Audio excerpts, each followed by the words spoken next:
Hi, my name is Renée Follnet, and today I will be discussing what I learned from Professor Strangelove's CMN4170 Social Uses of New Media class.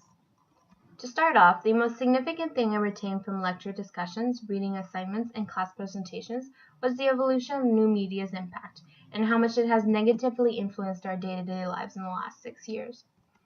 What was once a medium for information seeking, entertainment, and staying connected with friends and family has now become an additional channel to crime, hate, and self-hatred. Back in 2012, for example, an experiment conducted by twins Freeman Campbell and Jelsey found that spending time on social networking sites actually promoted positive self-views. Studies in 2018, however, now show that spending too much time on social networking sites increases higher levels of anxiety and depression, facilitates both virtual and face-to-face sexually based harms, lower levels of self-esteem, sleep deprivation, affects academic learning and grades, and even leads to serious addiction. A study that really stuck with me was that of Sarah Grogan et al.'s examination of the selfie paradox. The results demonstrated how the use of social media in recent years has influenced a great amount of toxic social comparison and appearance culture. Social comparison and social pressures, I found, were key elements of general social media use, and the number of likes and comments gained on social media sites was seen as a reflection of perceived physical and social attractiveness. I also found that lack of likes and comments can lead to significant mental health issues, especially when it comes to women.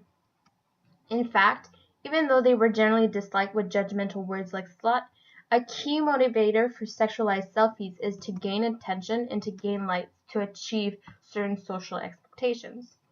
Which brings me to my final revelation gathered from this course.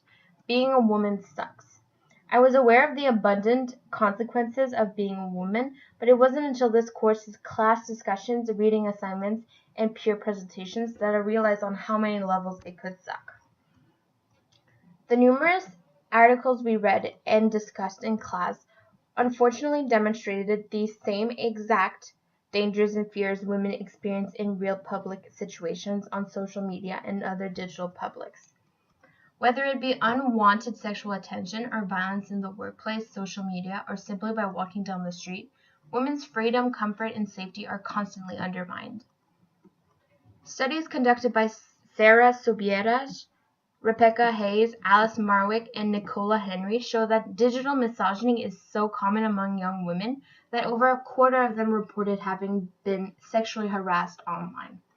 In fact, women-based attacks have become so common to the point that they've been normalized as inevitable, something that goes with the territory if you're a woman participating in digital publics, and the thought of that is utterly absurd.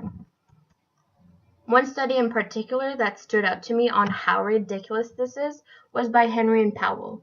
The authors found that online video game users with female names received on average 100 sexually explicit or threatening messages per day, compared to users with male names who received on average 3.7 of these messages.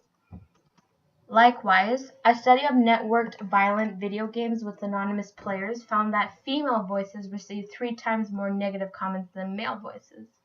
It's insane to think how often harassment is used to police women's online behavior and even influences women's participation in both on and offline public spheres. To conclude, although there were a lot of alarming studies about gendered violence and negative new media uses, the articles did spark continuous debates with my friends and family. I would definitely recommend this course for anyone who is interested in discussing current social issues and who would prefer an alternative to heavy textbook reading. I found that the different topics offered in class provided a greater interest into class materials.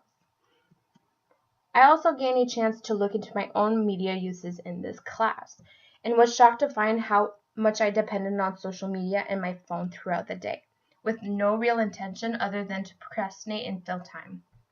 This definitely opened my eyes of the concerning ways we use new media to this day. Thanks for watching.